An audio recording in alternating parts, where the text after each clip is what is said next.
What's going on, everyone? This is City Wrestling Radio, and this is our weekly retro Sunday Night Heat review show. I'm your host, Corey Smith. I'm in the Diamond Studio today, joined via Zoom chat.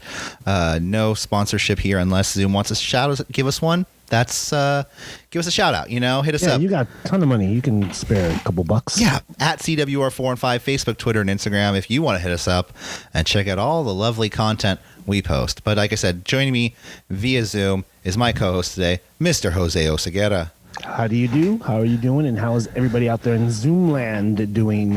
I am great. I am ready to talk some Sunday Night Heat, which happened. Like I said, this is our weekly Sunday Night Heat review show where every week we're 22 years ago today. This show happened. Unless you're watching it in the future, then it didn't happen 22 years ago today. Yeah. But it is being recorded. This is the 22-year anniversary of the second Sunday Night Heat show. This is a momentous occasion, I think, in the world of wrestling. This is only a once-in-a-lifetime. This is like The Rock and Cena at the first WrestleMania. Once in a lifetime right here. You know what's funny about this date, too? What's that? 21 years ago was the debut of one Chris Y2J Jericho in WWE. That's true. Or WWF at the time. That's true. I did notice that. Something I saw it on social media. So, hey, in about a year, we'll be talking Chris Jericho. That's if we keep up with the weekly. The timeline, yeah. The timeline, the WWE CU timeline. Anyways, nonetheless. Viral galore. Yeah, let's get right into it. The show kicked off with Jesus Christ, the loudest pyro I have ever heard. They were using M1000s in those things. And it reminded me of, because I've been to WWE shows. I've been known to go to a few, even when I was younger. And I remember one when WWE came to the Oakland Arena, and it was Monday Night Raw, but it was years after the Attitude Era, but the Kane entrance, you can feel the fire from the other side of the arena. Yeah, totally. And this one, I'm just like, Jesus Christ, I'm glad I wasn't there because, yeah, like you said, there was like M1000s being set off in the middle of the ring. Let's see. Kicked it off with Kane and Mankind in the ring with Paul Bearer, and Mankind cut one of the best promos I've heard in a long time, and it sucks because I don't remember like Mankind cutting great. Like when I was a kid, I didn't pay attention that closely, I guess, to the promo skills. Mankind was a master at cutting promos. He was really, really good. Mankind says the day before the King of the Ring, he took the two of his children to Santa's village because, as you know, Mick Foley is a huge Santa-holic, and he has a Santa room. He does, like, it's filled with Santa memorabilia, and I believe he dresses like Santa a lot too, right? For like charities. He even sets up like a Christmas in July type of thing. Yeah. He says when he was in Santa's village, he was on the roller coaster with his 4-year-old daughter. Didn't name her. Let me do the math. 20. It was Noelle. 26. It was Noelle. That's a nice age to be now, 26. He says his daughter kissed him on the cheek and says, "This is because, Daddy, you're a good man." And it was a very nice feeling. He says, "It was a very nice feeling, Uncle Paul." And the next day, the Undertaker tried to take all that away from me. What a jerk. Referring to the Mankind being thrown off the Hell in a Cell by the Undertaker, which in some respects is true. Like, I was watching this for a second. I'm like, they're kind of making him look kind of face-ish right here, which, they're going to eventually give him a face turn and get the fan support, which if that's the overall plan they're doing, then yeah. But if this leads to him healing it up for way too long and then he turns face again, because, going back and rewatching these shows, it's like, I don't remember exactly what happened in exactly what time. I was a kid, Yeah, and we're jumping in this blind. From episode 1, we kind of don't know where our footing is. We don't know where the relationship between DX is because, they started off heel and then they went face. So we're not too sure where in the timeline we're at right now. We're not watching Monday Night Raw. Yeah, that too. That's going to be a future thing we'll do, maybe in like 2024. We should watch like a Raw and Nitro and compare the two instead of reviewing the shows. Yeah. We'll talk about it later. I don't know. I feel like that's like something. Anyways, we'll talk about it later, like you said. Let's see. Yeah, so Undertaker's a dick. He threw him off the Hell in a Cell. Mankind then mentions how JR referred to him as one of the toughest guys in the WWF, and he says, about 200 people were cheering for me that night. He goes, and the rest of the people that were watching me were watching the WWE's toughest son of a bitch and were too stupid to know. Which is, I was like, okay, saved yourself right there. Like, he's still healing it up. He's like, you know, you guys Undertaker tried to take my kids away, and you guys were cheering for him, and screw you guys. Which makes complete sense, because honestly, if this was today's WWE and he cut that promo about like, oh, my kids, and instantly he would have been a face. And then he was like, what do you mean? He's a heel. You guys should be booing him. I'm like, well, no, we're cheering him. You know, we're cheering because he's got a family. His life for his daughter, and Undertaker's trying to rip him away from that. And his son Dewey. That's true. You know, Mankind then says 2 things became clear to him. He says he will not and cannot wrestle for the acceptance of the fans. And he says, number 2, his career will never end in a blaze of glory. It will not be Cactus Jack thrown off the ramp in a dumpster, and it will not be Mankind crashing through a table 16 feet, flying through the air. He says the sad thing is, he says, is that he will start to slowly lose his bodily functions, and nobody will give a damn. And it's just, well, he really hurt his kidneys on those bumps. It's kind of sad when he said that, because it's like, I really thought about it, and I'm like, damn, Mankind's just like at home right now. Like, I mean, he's living a life, and he is like, he's probably doesn't feel the best, you know what I mean? I don't know exactly how he feels every day, but it's like, and nobody really does give a shit though. Like, you know what I mean? Like, how many people really, I don't know. Like, in 98, they said he was pissing blood like all over the place. Does WWE give a shit? Like, do they hit him? No, they check up on him like, hey, Mick, we're doing our yearly checkup on you. You injured yourself 22 years ago and some change. You know, how are you feeling? Oh, you know, it's great. That's a bad Mick Foley. Never mind. Mankind then calls out the Undertaker for a match tonight. So apparently, we are getting Mankind versus the Undertaker on Sunday Night Heat. Pay-per-view quality match. Oh, I won't believe it until I see it. So, I can't wait. I'm marking out at this point. Yeah. Yes, on Sunday Night Heat. And then we have JR, Shane, and Shane's friends. This week it's Mariah and Linda. They're talking about Taker, and there is complete chaos. Like, remember we were talking last Retro Heat show about the barricades being a lot closer. And everybody's on top of each other behind them. Yeah, they backed them up a little bit. But by doing so, they are crammed in there. There was one kid who was literally like being squished. And even the security's like, back up. And the kid's like, I'm trying. So I feel bad for them. It's like, I don't know. They brought it on themselves. They knew what they were getting into. They had front row tickets, okay? They went home to a comfortable situation. Well, or they just wasted. And they're taking their chairs home too. So. Oh, I don't know if they got chairs at that time for Monday Night Raw. Heat. Oh, sorry. Yeah, it wasn't Monday Night Raw, right? The week before. Yeah. It was Heat on the USA Network before Pacific Loop. I'll get into that later, though. Vader versus Mark Henry was our first match of the night, and I was just like, oh, shit. It's about to go down. If any time the ring was going to break, it's going to be today. Yeah, but it didn't. No. This was a shitty match. The two big men pie face each other. Henry does hit a military press slam, lifting Vader to the air. Didn't you have to hold it for like 3 seconds? He held it for a second. Vader, though, seemingly doesn't. He's not used to being dropped up from that high. He's not used to being dropped at all. When's the last time he took a serious bump? Really? Because when Henry drops him, Vader goes down to his feet first and then falls forward. Yeah. I was just like, oh, Vader, boy. Okay, it's all right. He's a little later in his career, but you know what? I will say this, and I told you before the show, Vader comes out. He got one of the biggest pops of the night. Yeah. And you know why? It's because of Boy Meets World. It's because of Boy Meets World. I'm telling you. Can we get an original air date on that? I think we talked about it. We talked about it, but I didn't take notes on your notes. Let me see. I'm gonna pull it up right now. Oh, look at that! My notes are right here. Sweet. Vader. Damn it! No, I don't have an original air date. Oh well, sorry. Yeah. Oh well, so bad. So sad. Anyway, so we get a running elbow to Vader by Henry. Vader makes a brief comeback, busting open Mark Henry's lip at one point. Henry throws Vader, who stumbles into the stairs.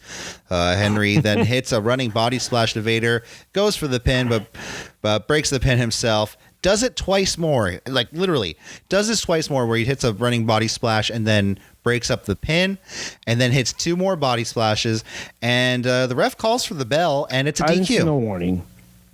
He said, hey, he warned him. I'm going to disqualify you. But, like, I don't get why it was a disqualification. Shouldn't that be a That should have been a knockout. Yeah. He did nothing illegal. So it's one of those things where they wanted to make Vader look like crap, but at the same time, well, Vader, you're not losing the match. You know, you're still winning the match. Just like, just whatever, man. Like, I would have been better off too, because they're trying to build Mark Henry as this monster, you know. And that would make more sense to build him up as this monster who can take out other monsters, and you know, but. This is the way they went, and yeah, we have a DQ finish. Vader gets the win. I gave it a 4 out of 10. This match sucked. It was a crappy finish, and the person who won, Vader, he's the one person who won, got beat down for most of the match.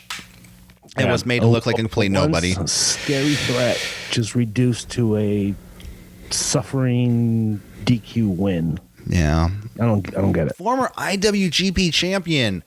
Oh, they don't care about that. Big Van Vader.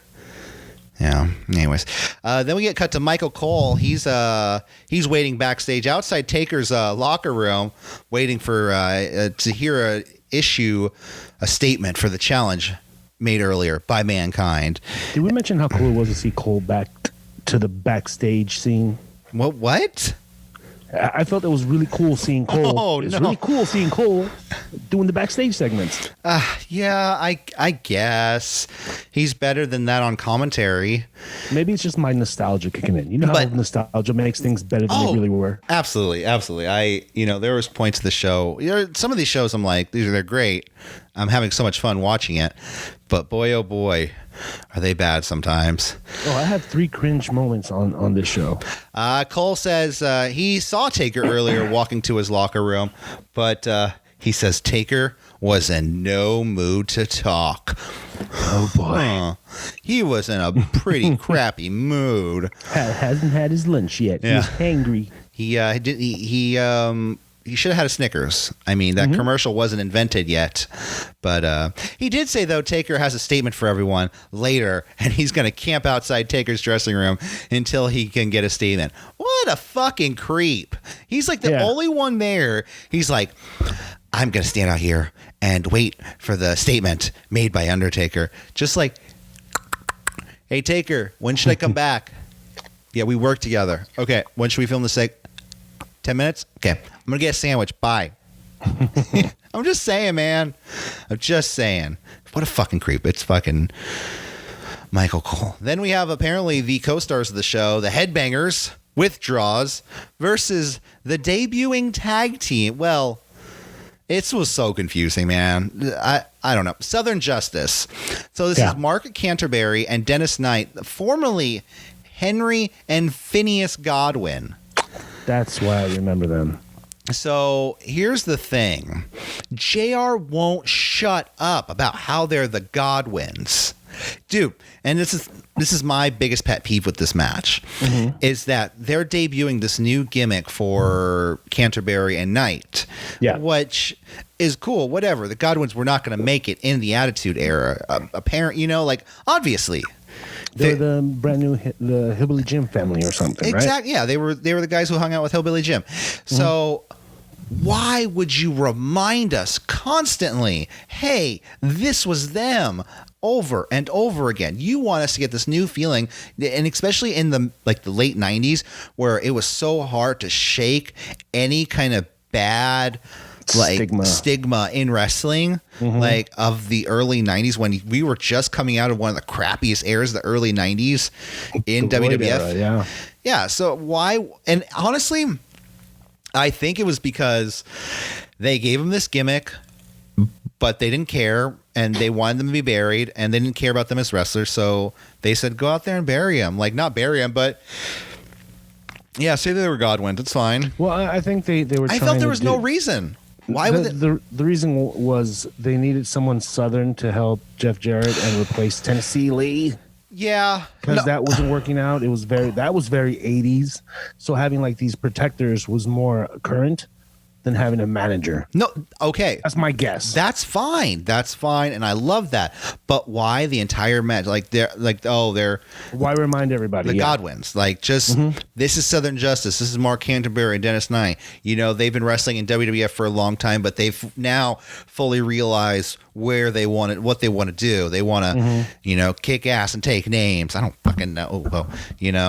Nut up. They want to nut up or shit. I don't know. Something. Yeah, maybe Vince thought that the Godwins had some type of mean streak inside them and wanted to pump that up. I'm guessing. I don't know. The match was boring anyway. Yeah, and especially since I don't think this lasts for very long because Dennis Knight is, as you know, Midian. So, let's see. Back to my notes. Let me pull those back up. If they come in, there we go.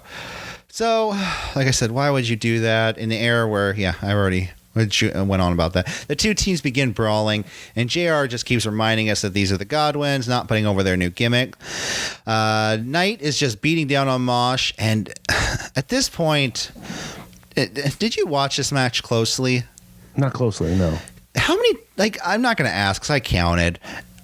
They were spitting I did see that. I was like, after every offensive move. Oh my god. 8 times. 8 times. 8 times. Loogies were hawked into the ring, and 4 of them were from Midian. Yeah. Phineas or Dennis Knight. Phineas Godwin, Dennis Knight, Midian, whatever the fuck you want to call it. Naked Midian. Oh, dude, I don't usually get disgusted. You know what I mean? I just watched Zombieland 2 where there's yellow vomit, and I'm not disgusted by that.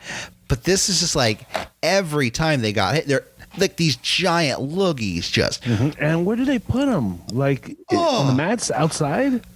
They must in the ring itself. Because if it's in the ring itself, I would, if I was wrestling, I'd be like, dude, I would be so fucking pissed if I was sitting ringside and I just got hit with a giant loogie. Right? I never even thought about that. Yeah. So I don't know. So let's see. He's beaten down, spitting. Mosh is now spitting. Everyone's spitting. Everyone brawls. Jared gets in the ring. Draws gets in the ring. Double DQ. Yay. Another second DQ of the night. Hooray. Waste of not second. This is the second and third DQ of the night, technically, because it's double DQ. Yeah. This match gets a 4 out of 10 in my book, too. This match sucked. And it was gross. I hope they change the mat after this because people spitting on 8 times myself, I would not want to be on there. So I have a quick question. Oh, go ahead. If oh my God, what are those guys' names? Remember those cats from New Zealand? The TMs. Oh God! Now I'm fucking. Why am I blanking on the sheep herders? The sheep herders. Yeah. Sheep, but they had another name. But yeah. The Bushwhackers. Bushwhackers. If they are Hall of Fame worthy, which I think they are. Yeah. Are the Headbangers Hall of Fame worthy? Because they're pretty much the same team.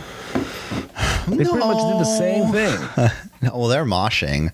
They're moshing where they're like this. I'm in set that aside, just career wise.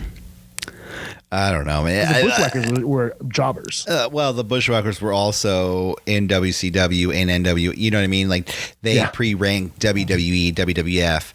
They predate all that. So they had a career before that. Whereas the Headbangers, what were the Headbangers doing before WWF? I don't even know. This is something I need to look up myself, and that I'll probably do some research after I record this and put something on the screen to show you exactly what they did. They were at Mid-South Wrestling.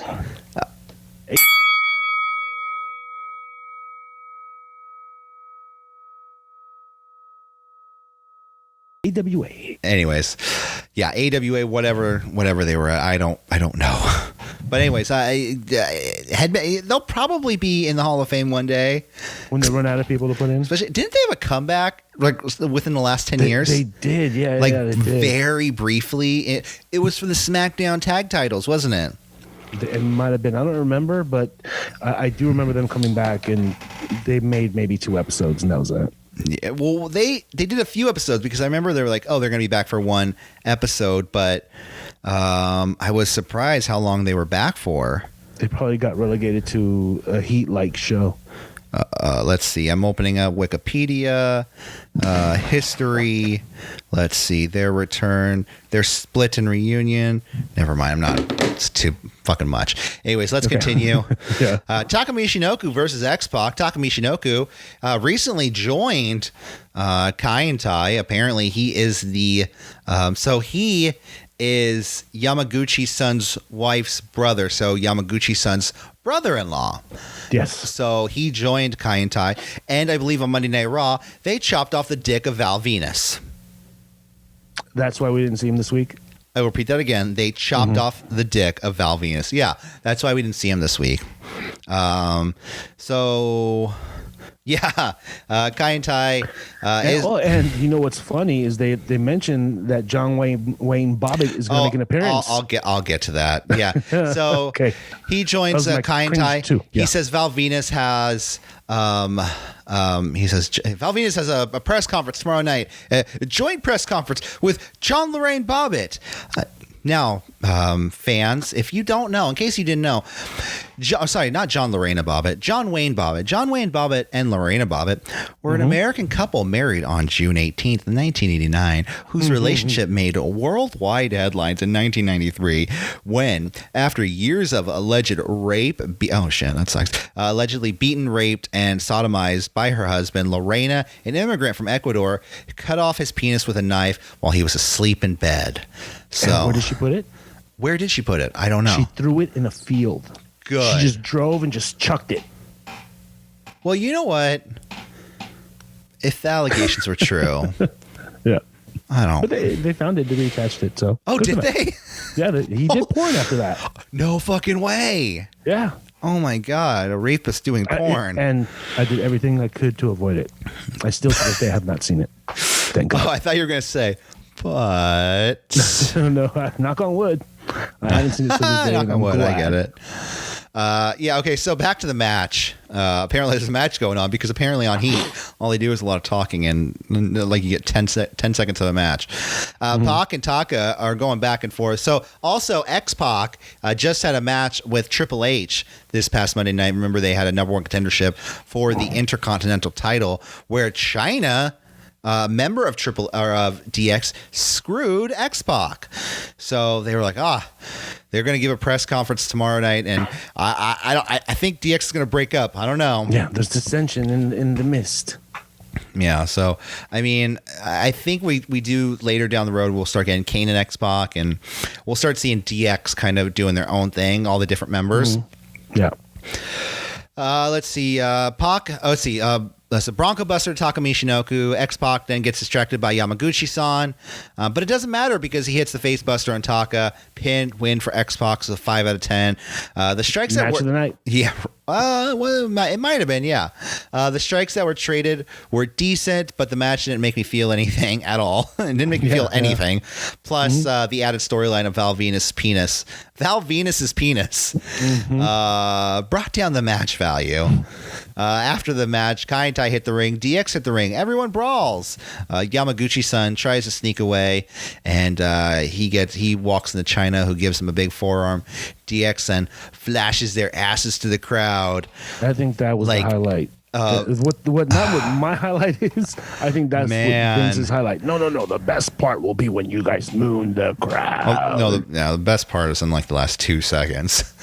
But yeah, that was so bad. And they have those like cheesy like sensors like whoop whoop whoop, and it makes that noise like whoop. They're like, oh my god, DX is showing their butts. What? Yeah. This is so crazy. And I'm sure they both had like G-strings on or something. I'm like, okay, like it's funny for the 90s being so like, I'm not gay, bro.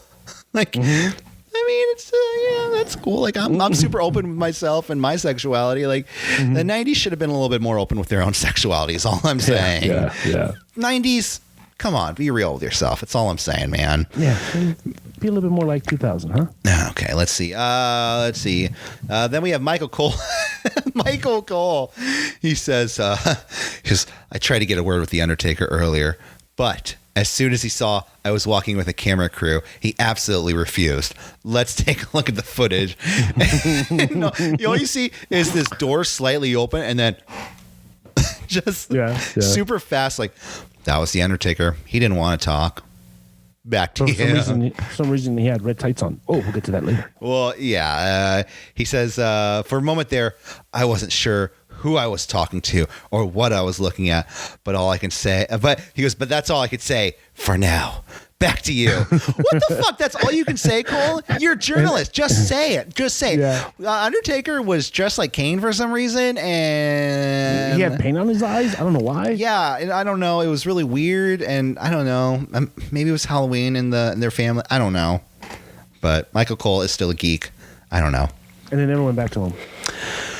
Oh, no, we're about to get to my fucking highlight of the night. Okay. Bradshaw versus the Natural, Dustin Runnels. Well, I don't think it's the Natural. I think this is Dustin Runnels is like, wasn't he doing this like preaching gimmick where he was like trying to save the WWF universe and trying to, we cannot all watch this. We need to watch things that are good and moral. And it was like to be like brought to you by the evangelicals. Yeah, because the back of his shirt said, what would M do? I don't know what the M stands for. Moses? Yeah, but probably Moses. Bradshaw takes it to Dustin, hitting him with a series of clotheslines. And then my highlight of the night, fucking JR, man. He gives us a preview. Oh, we're going to get a preview tonight of a hit news show, Pacific Blue. He says, well, folks, he continues to rise here on the USA Tonight. First, Jamie goes undercover, porno style. Oh, God. My God.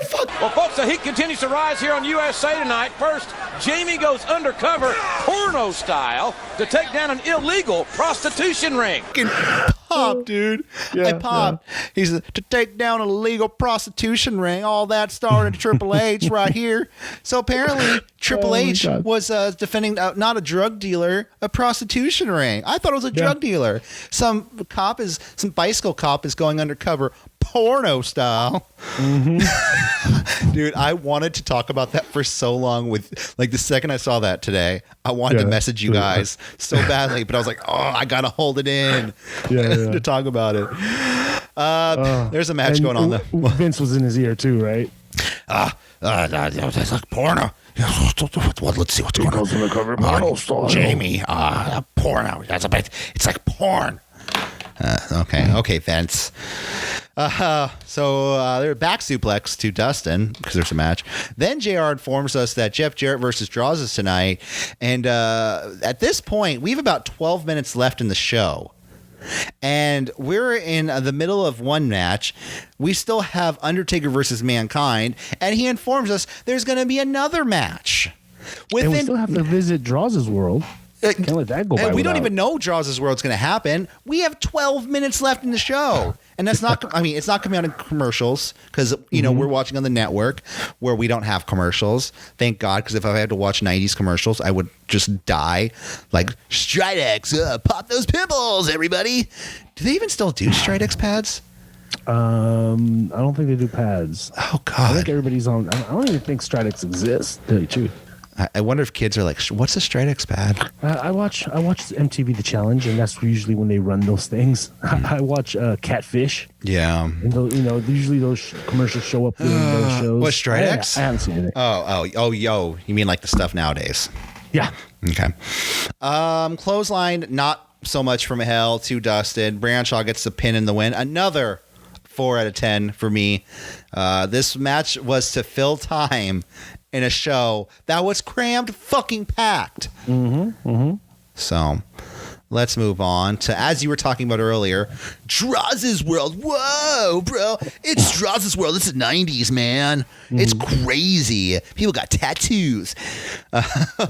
So Draws is being interviewed. He goes, people freak out, man. but it's all good. I don't really mind. All these tattoos, they mean something. Yeah, there you go. See? Yeah, my friend Draws is really cool. You know, he throws up all the time, but that's all right. No, he just this guy goes, "Oh, Draws? Yeah, he yaks, and anyone who yaks is good in my book." Right.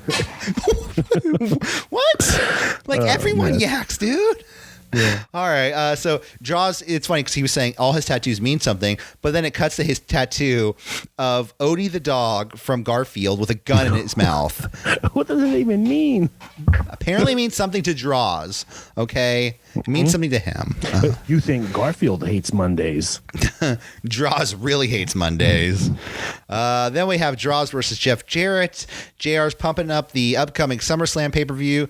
He says, folks, I really mean it from the bottom of my heart. Nobody does pay-per-view like the World Wrestling Federation. It's not like JR will just, I don't know, go on a limb for any company he works for and say they're the best company, 22 years ago or 4 weeks ago. He doesn't really do that, whether he works for WWF or AEW. So Rarely does he self-promote, yeah.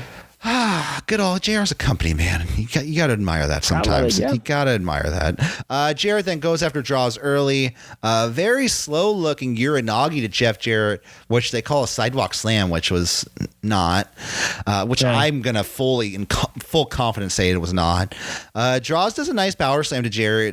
Then Southern Justice come out as a distraction. Crossbody off the top rope to Draws, kick out. Jarrett hits hits him with multiple hits. Draws with like multiple different slams. It was I can't really make out. I know there's a side slam, just a regular suplex, just slam after slam after slam. Headbangers come out to cheer on their boy. Tennessee Lee throws in his boot. Draws uses the boot, hits Jeff Jarrett with the boot. Pin and a win. This match, I'll give it a 5 out of 10. I mean, it was better than the fucking first DQs. You barely saw any of this match, though, with all the other crap going on. For the brief moments you saw, both performers seem to be doing well. So, Draws was decent. Right? Yeah, and, you got someone like Jarrett carrying the match, Jarrett's good. Jarrett's good. Yeah. Jarrett's like... good. He's underrated. As a performer, he's underrated. Yeah. Jarrett's not bad. His booking skills are a little questionable, but he's not bad. That's beside the point. Neither here nor there. Yeah. After the match, though, Jeff, I keep calling. I've hidden his note in my notes. I put him as JJ, so I keep wanting to call him JJ. Jeff Jarrett is furious with Tennessee Lee. He pushes Lee. Lee grabs the mic, says, "Well, you say there's a problem with you and me. Well, there's only a problem with you. Get 'em, boys!" And that's when Southern Justice beat up on Tennessee Lee. All three men beat up on Tennessee Lee, and. I mean, apparently no more. I think Tennessee Lee is written off after this. We don't really have much of him going forward. So this is a perfect way to write him off and for Jeff Jarrett to maintain his heel status, because you knew if the boys went after Jeff Jarrett, instant face. This is the best way to maintain heel status and write the guy off because he's outdated. Good work. Yeah. Vince Russo. He's got everyone is kind of like looking for those Attitude Era gimmicks here, you like you got the Godwins, now Southern Justice. You like how they have those calling cards, the business cards, yeah. So, here you go, Southern Justice was here. It's like, Jesus, how like Walker, Texas Ranger, bad guy is that of them? You know what I mean? Very. Jesus Christ. And then with 2 minutes left, we have our main event, Undertaker versus Mankind, which never really happened. Mankind comes down with Kane and Paul Bearer. Mankind grabs a mic, calls Taker out again, and all of a sudden Kane pushes Mankind off into the table, with a chokeslam type hold, hits Paul Bearer with a low chop, tombstone pile driver to Mankind on the outside. Kane gets back in the ring, takes off his mask, and it's not Kane, it's the Undertaker, it's the Undertaker. So it was the Undertaker, if you didn't get that. It goes to show how close in body types they were, because it really did look like Kane for a lot of that segment. You know what? I think this was the time, though, that Undertaker was a little... heftier. I was going to say thick, but yeah, I like... Same difference. Hefty. Whippy. Yeah. Yeah, so that was Sunday Night Heat. The interesting thing about this, though, is that for a moment, I thought that was the first time they did this, but this is not the first time they did this. They did this earlier in the year, I believe in May, when Undertaker came out as Kane on Monday Night Raw. Wow. And anybody who was beefing with Kane at the time, though, right? So it's just like, they're like, how many people have a Kane costume, you know? Mm-hmm. You know, the fans should have caught on by now.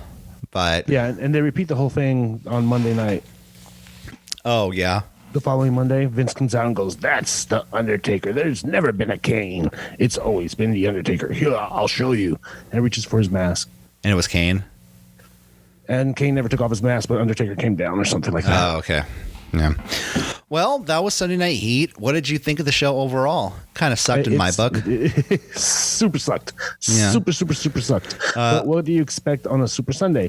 They just shouldn't build a show like the complimentary show to Raw. They bill it, they hype it a lot. Yeah. We're going to get Undertaker and Mankind. Yeah. Yeah. So they hype it a lot and we just get let down.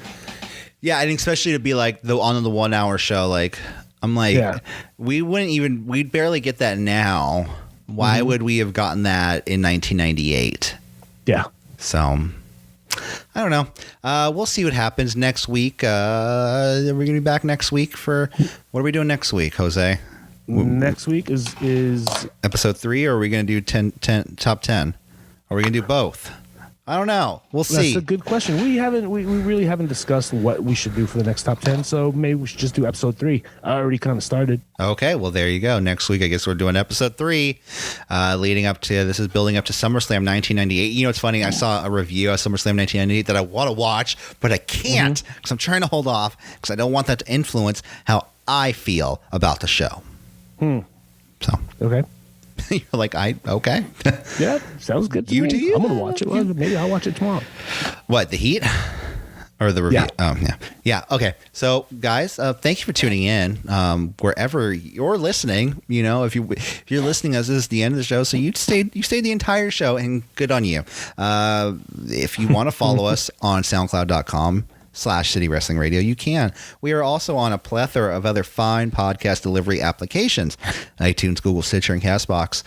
Or if you're listening to us on one of those, we're on YouTube.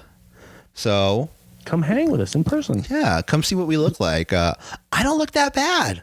Neither does Jose. Like, we'll take love letters, We'll pretend we're in a Zoom meeting together. We're coworkers. So right here, you see on the chart. Sally, can you pull that up, please? Thanks. Share your screen. David, unmute yourself, Sally. David, can you turn on your mic? David, we can't hear you. Then like 12 people. We can't hear you, David. Is Paul even here? His screen's blank. Well, thank you for tuning in. Like I said, we'll be back next week. I'll be back later this week for the B Show. Me, Michael Vergara, talking AEW Dynamite, NXT, and all the fun news and not so fun news that happened in the world of pro wrestling. I'll be watching AEW and not NXT. Thank you very much. Oh, well, I think a lot of people, that's how they feel. So we'll see you guys later. Have a wonderful day. Bye. Bye-bye. Okay.